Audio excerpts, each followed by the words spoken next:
For most of human history, people lived in small communities. Families hunted together, gathered wild plants, or cultivated modest farms close to rivers and forests. Villages were usually self-sufficient, and most people knew everyone around them. There were no governments, no written laws, no cities, and no formal bureaucracies. This way of life had existed for thousands of generations. Then, around 5,000 years ago, something fundamentally changed. In the southern plains of Mesopotamia, in what is now southern Iraq, people began organizing themselves in ways that had never been seen before. Small farming villages gradually developed into large urban centers where tens of thousands of unrelated people lived and worked together. These settlements required administrators, craftsmen, merchants, priests, engineers, and laborers. Managing such large populations demanded new ways of recording information, organizing labor, and distributing resources. This transformation gave rise to many of the institutions that continue to shape society today. Writing emerged to record economic transactions. Governments developed to coordinate public works and collect taxes. Religious institutions became centers of political and economic authority. Laws, organized labor, and professional administration all appeared alongside the world's earliest cities. The civilization responsible for these developments is known today as Sumer. Although Egypt's pyramids are often seen as the beginning of civilization, many of the foundations of urban life first appeared centuries earlier in Sumer. The Sumerians built some of humanity's earliest cities, developed the first known writing system, established complex economies, and demonstrated that large populations could cooperate within organized states. Understanding how this happened requires looking beyond famous kings and monumental architecture. It begins with geography. Southern Mesopotamia was both rich and unforgiving. The region lay between the Tigris and Euphrates rivers, whose annual floods deposited fertile silt across the floodplain. This fertile soil made agriculture possible, even though the surrounding landscape received very little rainfall. However, the rivers also created constant challenges. Unlike the Nile River in Egypt, whose floods generally followed a predictable seasonal pattern, the Tigris and Euphrates could flood suddenly and violently. Floodwaters sometimes arrived just before harvest, destroying crops that had taken months to cultivate. During other years, insufficient water could leave fields dry and unproductive.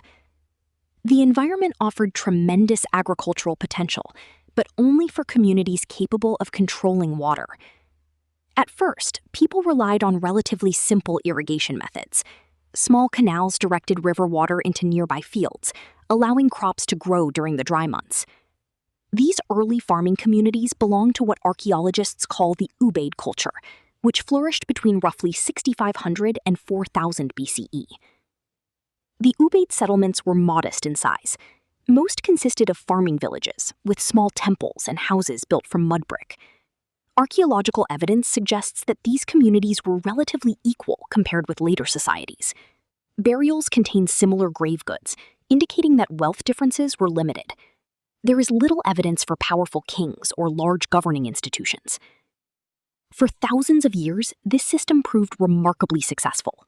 The people farmed grain, raised livestock, manufactured pottery, and maintained local irrigation canals. Communities traded with neighboring settlements and gradually expanded across southern Mesopotamia. Yet, despite these advances, society remained decentralized. Something eventually disrupted this balance. Around 3800 BCE, climatic conditions across the Near East began to change. Evidence from geological and archaeological studies indicates that rainfall patterns shifted, reducing the flow of water feeding the Tigris and Euphrates. Marshlands that had supported many settlements gradually contracted, and reliable water became concentrated within the major river channels. Communities now faced a difficult choice. Some groups moved elsewhere in search of better conditions. Others remained and invested more heavily in irrigation. Instead of relying on small local canals, they expanded water management systems to support increasingly larger populations living close together. This decision had consequences that extended far beyond agriculture. Constructing canals required planning, coordination, and continuous maintenance. Sediment accumulated regularly, canal walls needed repairs, and water distribution had to be carefully managed so that downstream farms also received enough irrigation. These projects demanded cooperation among hundreds or even thousands of people. Someone had to organize labor. Someone had to decide when canals would be repaired. Someone had to manage food supplies for workers. Someone had to settle disputes over water. As settlements grew larger, informal leadership based on family relationships became increasingly difficult to maintain. New forms of administration gradually emerged to manage resources that affected entire communities rather than individual households. Over time, these administrative systems became more sophisticated. Agricultural production increased significantly because irrigation allowed farmers to cultivate larger areas of fertile land. Successful harvests produced food surpluses that exceeded the immediate needs of farming families. For the first time, not everyone needed to produce food. Some individuals could devote themselves entirely to specialized occupations. Potters improved ceramic production, metalworkers experimented with copper and eventually bronze. Builders developed increasingly ambitious architectural projects using millions of sun-dried mud bricks. Merchants organized long-distance trade, exchanging agricultural products for timber, stone, and metals that southern Mesopotamia lacked. This specialization made society more productive, but it also made it more complex. As economic activity expanded, communities needed reliable methods for recording ownership, storing grain, organizing labor, and tracking exchanges between individuals and institutions. These administrative challenges would eventually lead to one of humanity's greatest inventions: writing. However, writing was not originally created to preserve literature or record historical events. Its earliest purpose was much more practical. Before words were written on clay tablets, administrators relied on small clay tokens representing different goods, such as grain, livestock, or jars of oil. These tokens helped record quantities during transactions and storage. Over generations, this accounting system evolved into markings impressed directly onto wet clay. Those simple impressions eventually became cuneiform, the earliest known writing system. The invention of writing was not an isolated achievement. It was part of a much broader transformation taking place throughout southern Mesopotamia. By the late 4th millennium BCE, one settlement had begun to outgrow all the others. Its name was Uruk. Within only a few centuries, Uruk became the largest city on Earth and a model that later civilizations would imitate for thousands of years. By around 3200 BCE, one city had become the dominant center of southern Mesopotamia. That city was Uruk. Covering more than 2.5 square kilometers, Uruk was unlike anything humanity had previously built. Archaeologists estimate that its population may have reached between 30,000 and 50,000 people, making it the largest known urban settlement in the world at the time. Its growth marked an important milestone in human history. Earlier farming villages had been organized around extended families and local traditions. Uruk, however, brought together thousands of people from different communities into a single urban environment. Maintaining order in such a large settlement required entirely new forms of organization. The city itself reflected this complexity. Rather than growing randomly, Uruk developed around monumental public buildings, workshops, residential neighborhoods, storage facilities, and extensive canal systems. The canals served multiple purposes. They supplied water for agriculture, transported goods throughout the city, and connected Uruk with surrounding settlements. In many ways, these waterways functioned like roads in later civilizations. At the center of the city stood its most important institutions, the temples. Today, temples are often understood primarily as places of worship, but in ancient Sumer, they performed many additional functions.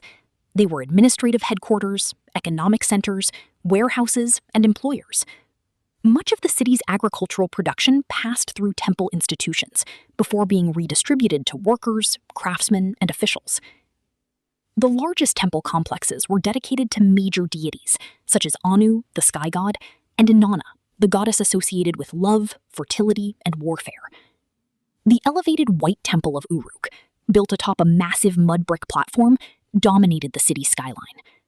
Although later Mesopotamian civilizations would construct the towering stepped ziggurats that many people recognize today, the monumental platforms at Uruk represented an important stage in that architectural development. Constructing these buildings required an enormous investment of labor. Southern Mesopotamia lacked stone, so builders relied almost entirely on mud bricks formed from clay mixed with straw and dried under the sun. Millions of bricks were needed for large public structures, and producing them demanded organized workforces operating over many years. Such projects reveal that Uruk possessed administrative systems capable of directing labor on a scale unknown in earlier villages. Managing thousands of workers also required careful planning. Laborers needed food. Construction materials had to be transported. Harvest schedules had to be coordinated so agricultural production continued while public works were underway. These responsibilities fell to an increasingly sophisticated bureaucracy. One of the clearest signs of this growing administration is the remarkable number of clay tablets discovered by archaeologists. The earliest examples of writing from Uruk do not describe battles, religious beliefs, or royal achievements. Instead, they contain lists of commodities, numbers, and transactions. A tablet might record deliveries of grain. Another could list livestock entering temple storehouses. Others tracked distributions of beer, textiles, or labor rations. To modern readers, these records may seem mundane, but they reveal the original purpose of writing. Writing was first developed as an administrative technology. Before cuneiform emerged, officials used small clay tokens to represent different goods. Individual token shapes stood for particular commodities, such as sheep, jars of oil, or quantities of grain. These tokens were often sealed inside hollow clay containers, called bulli. If a disagreement arose over a shipment or payment, the sealed container could be broken open and the contents counted. Eventually, administrators realized they no longer needed the tokens themselves. Instead, they pressed the shapes into the outer surface of wet clay before sealing the container. The next step was even simpler. Rather than using separate tokens, scribes began drawing the symbols directly onto flat clay tablets. Over generations, these pictorial signs became increasingly abstract until they evolved into wedge-shaped impressions made with a reed stylus. This writing system is known today as cuneiform, from the Latin word meaning wedge-shaped. Although cuneiform would later record literature, mathematics, diplomacy, and law, its earliest function was accounting. Its invention illustrates an important feature of early civilization.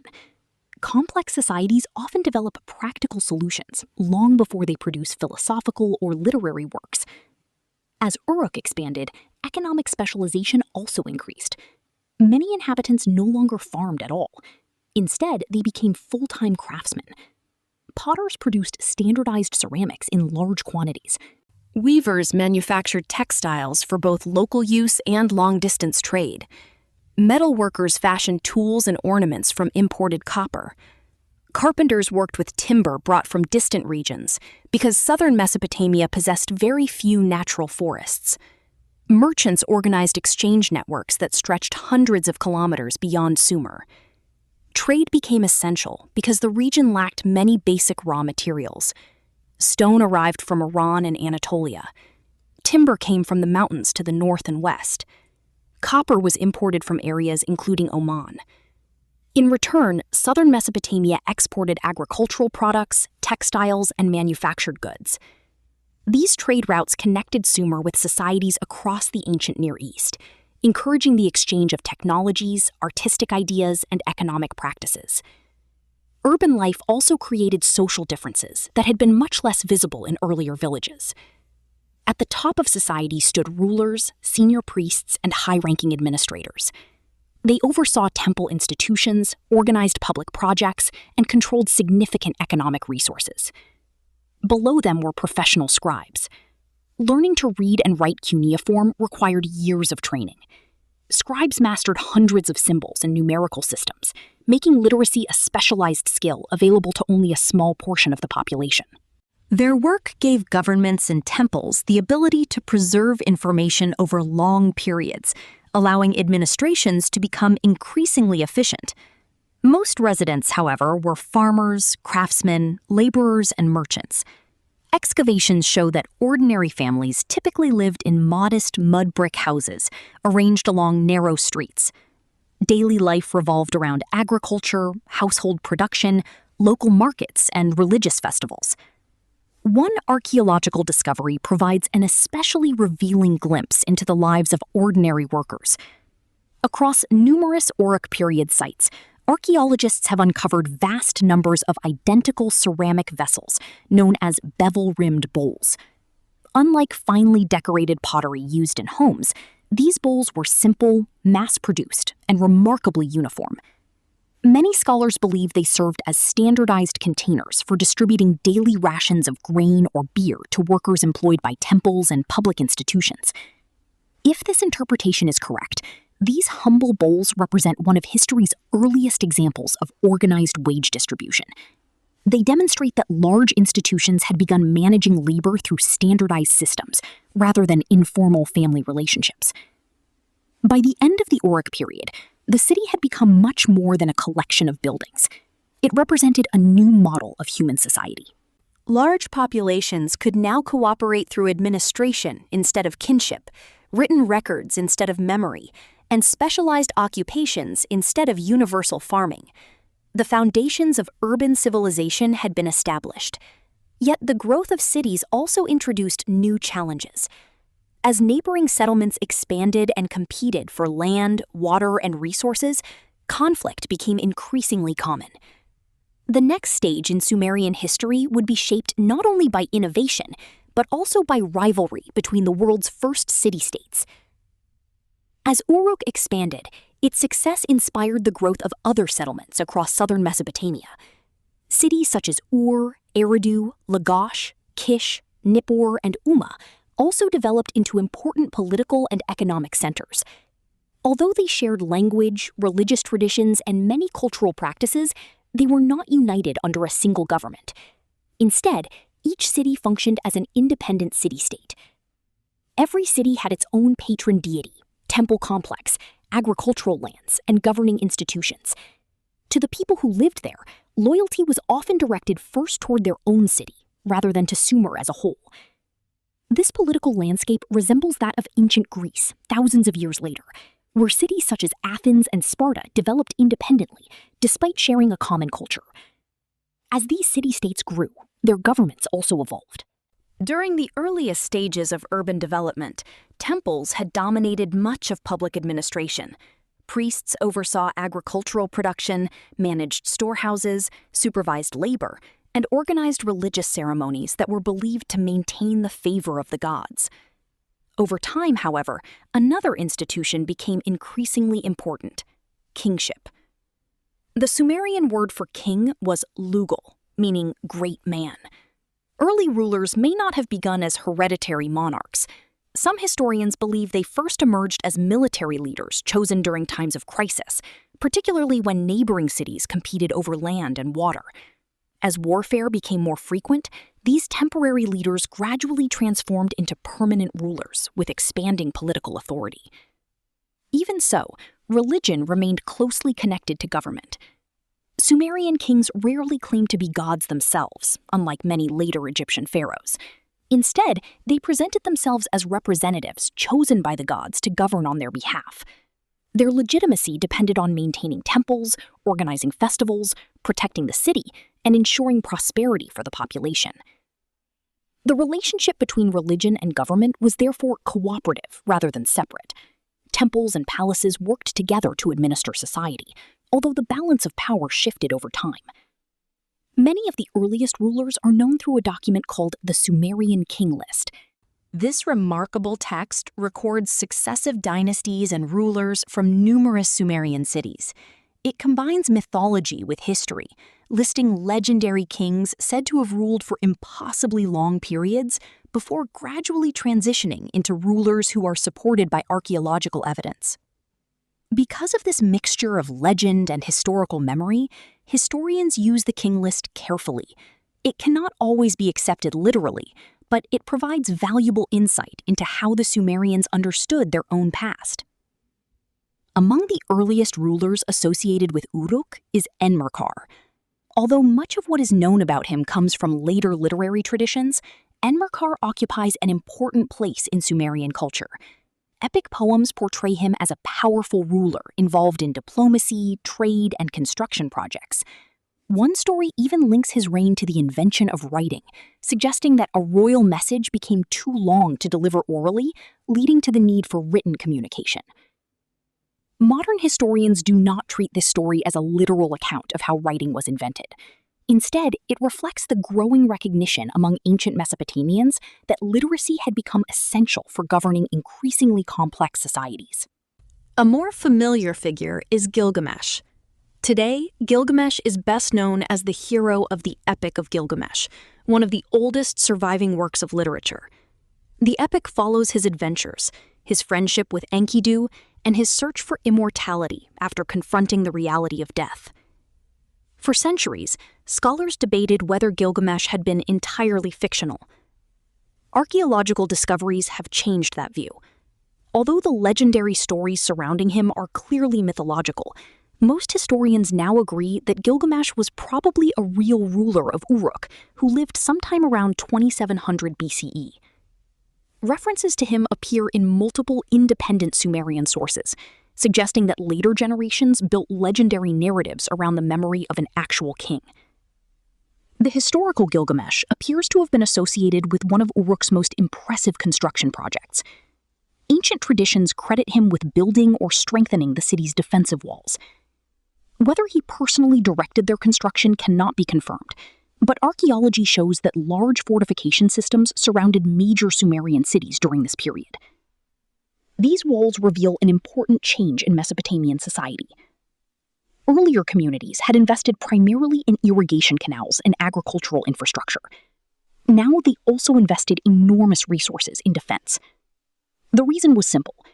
The agricultural success that made cities prosperous also made them attractive targets. Grain stores represented concentrated wealth. Irrigated farmland could support large populations. Control of canals meant control of agricultural production. As populations increased, neighboring cities increasingly competed over access to these resources. Unlike modern nation-states with clearly defined borders, Sumerian city-states often shared interconnected irrigation networks. A canal diverted upstream could reduce the water reaching farms further downstream. Productive farmland along these waterways therefore became a constant source of disagreement. Some of the earliest recorded wars in history grew directly from these disputes. One well-documented example is the conflict between Lagash and Umma. These neighboring city-states fought repeatedly over control of a fertile border region known as the Gu Adana. Their rivalry lasted for generations and produced one of the earliest surviving historical monuments describing warfare, the Stele of the Vultures. Commissioned by King Enheduanna of Lagash during the 25th century BCE, the monument depicts organized infantry formations, defeated enemies, and religious imagery supporting the king's victory.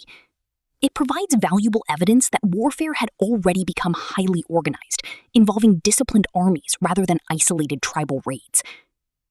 Conflict also encouraged technological and administrative innovation. Governments needed reliable methods for supplying soldiers with food, equipment, and weapons. Officials recorded military obligations alongside agricultural production. Craftsmen manufactured standardized weapons. Roads and canals facilitated the movement of troops as well as trade. In this sense, the same administrative systems that supported peaceful economic activity also made sustained warfare possible. Yet, Sumerian civilization was not defined solely by kings and military campaigns. It also produced some of humanity's earliest known literature. One of the most remarkable individuals from this period was Enheduanna. Living around 2300 BCE, she served as the high priestess of the moon god Nana in the city of Ur. Enheduanna was the daughter of Sargon of Akkad, whose conquests eventually united many Sumerian city-states under the Akkadian Empire. Her appointment carried political significance by helping strengthen Akkadian authority in southern Mesopotamia. But her importance extends far beyond politics. Enheduanna composed religious hymns and literary works that survive today on clay tablets copied by later scribes. Unlike anonymous authors whose identities have been lost, Enheduanna identified herself within her writings. As a result, she is widely recognized as the earliest known author in world history whose name can be confidently connected to surviving literary works. Her writings demonstrate how far Sumerian civilization had developed since the earliest accounting tablets of Uruk. Writing was no longer limited to recording grain deliveries and livestock inventories. It had become a medium for literature, religion, philosophy, and political expression. Within little more than 1,000 years, a practical accounting system had evolved into one of humanity's greatest intellectual achievements. The civilization that first developed writing was also beginning to use it to preserve ideas, beliefs, and cultural identity for future generations. One of the most important questions in archaeology is also one of the simplest. Why did cities appear when they did? People had practiced agriculture for thousands of years before the rise of Sumer. Farming villages existed across the Near East long before the first cities emerged. Yet none of those earlier communities developed the same level of political organization, economic specialization, or urban scale seen in southern Mesopotamia. Historians and archaeologists have debated this question for more than a century, and while many details remain under discussion, several key explanations have emerged. For much of the 20th century, the dominant explanation was known as the hydraulic hypothesis. Proposed by the historian Karl Wittfogel, this theory argued that large-scale irrigation projects required centralized authority. According to this view, building and maintaining canals demanded coordinated labor, long-term planning, and strong leadership. Over time, these practical needs encouraged the growth of governments capable of directing large populations. The theory was influential because it appeared to explain why the world's earliest civilizations, including those in Mesopotamia, Egypt, India, and China, all developed along major river systems. However, archaeological discoveries have complicated this interpretation. Excavations show that irrigation canals existed long before cities or powerful kings appeared. Small farming communities were already capable of building and maintaining local water systems through cooperation, without relying on centralized governments. This suggests that irrigation alone cannot fully explain the emergence of cities. Today, many researchers favor a broader explanation that combines environmental change, economic opportunity, population growth, and social organization. The drying climate around the late 4th millennium BCE likely concentrated people near dependable water sources. As more families settled in the same areas, agricultural production increased, creating food surpluses that could support growing populations. These surpluses allowed some individuals to specialize as administrators, merchants, craftsmen, soldiers, and priests instead of farmers. At the same time, larger populations required more organized systems of governance. Land ownership had to be documented. Harvests had to be recorded. Labor had to be coordinated. Trade had to be regulated. Religious ceremonies had to be organized. The greater the population became, the more administration it required. In this view, cities did not emerge because of a single invention or environmental event. Rather, they developed through the interaction of many different factors over several centuries. Urbanization created opportunities, but it also introduced new challenges. Food surpluses made cities wealthier than surrounding communities. That prosperity attracted competition.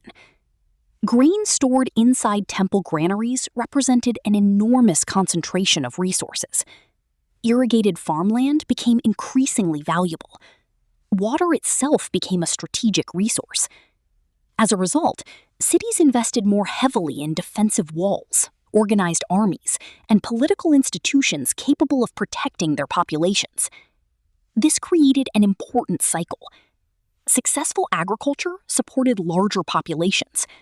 Larger populations required stronger administration. More administration generated greater agricultural productivity. Greater productivity increased wealth. Greater wealth encouraged conflict. Conflict, in turn, demanded even more organized governments. Over time, these interconnected developments transformed Sumerian city-states into some of the most sophisticated societies the ancient world had ever seen. Although individual kingdoms rose and fell, many of the institutions they developed survived for thousands of years. Perhaps the most obvious example is writing. What began as a practical accounting system gradually expanded into literature, diplomacy, mathematics, legal documents, education, and scientific observation. Nearly every civilization in the ancient Near East adopted some form of written administration, building upon foundations first established in Sumer. Mathematics also reveals the enduring influence of Mesopotamian civilization.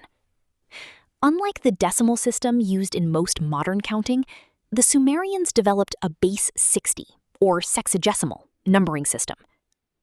This choice was highly practical because 60 can be divided evenly by many whole numbers, making calculations involving trade, construction, and land measurement much simpler. Thousands of years later, traces of this system remain part of everyday life. There are 60 seconds in a minute, 60 minutes in an hour. A circle contains 360 degrees.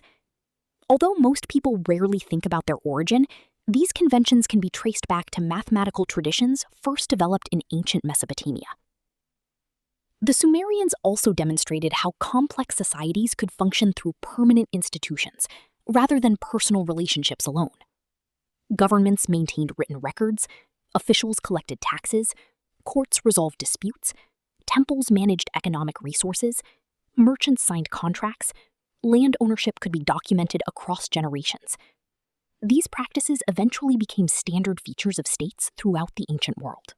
Many were later adopted and expanded by the Akkadians, Babylonians, Assyrians, Persians, Greeks, and Romans. Even today, modern governments continue to rely on written records, taxation, administrative offices, and legal documentation, institutions whose earliest recognizable forms appeared in Sumer more than 5,000 years ago. Yet Sumer itself did not last forever. Like every civilization, it faced environmental and political pressures that gradually weakened its foundations. One of the most significant problems developed from the very irrigation systems that had made urban life possible. Repeated irrigation raised underground water tables, bringing naturally occurring salts closer to the surface. Over many generations, salt accumulated in agricultural soils. As salinity increased, crop yields declined. Farmers increasingly shifted from wheat to the more salt-tolerant barley, but even barley production eventually suffered in many areas. Agricultural productivity decreased, reducing the economic strength that had supported the great cities. Political competition also continued. The independent city-states often fought one another instead of cooperating against external rivals. Eventually, stronger regional powers emerged. Around 2334 BCE, Sargon of Akkad conquered many of the Sumerian city-states, creating one of history's first territorial empires. Although Sumerian culture remained enormously influential, political leadership increasingly shifted toward larger empires that controlled both northern and southern Mesopotamia. Centuries later, Babylon and Assyria would inherit many of Sumer's institutions, while adapting them to their own societies. The cities themselves gradually declined. Some were abandoned as rivers changed course or agricultural conditions deteriorated. Others continued to exist under new rulers for centuries before eventually disappearing beneath layers of wind-blown soil and collapsed mud brick. For thousands of years, the names of cities such as Uruk, Ur, and Eridu survived mainly in ancient texts. Only modern archaeology revealed the scale of what had once existed there. excavations over the last 2 centuries have uncovered temples, workshops, administrative archives, houses, tools, pottery, and tens of thousands of clay tablets.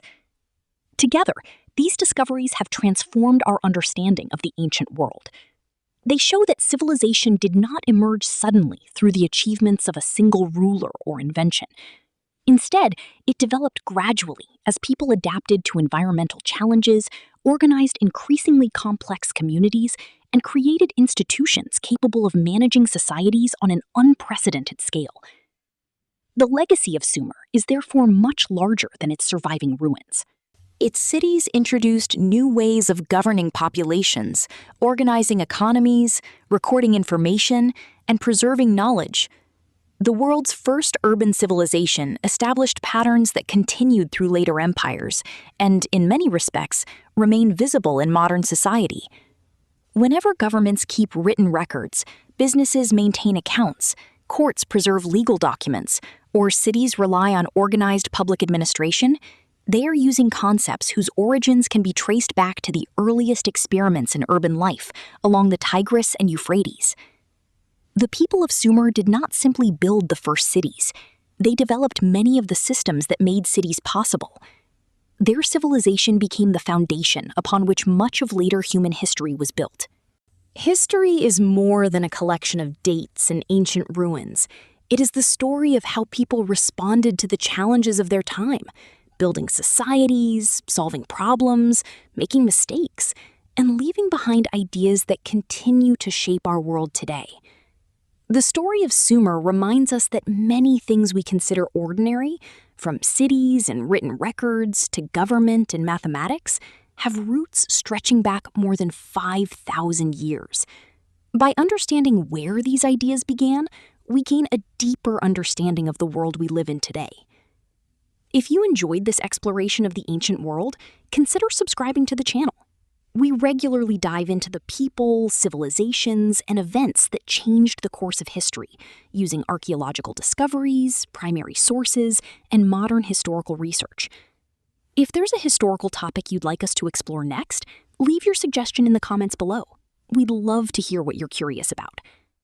Thank you for watching, and until next time, keep exploring history, because the past is never truly gone.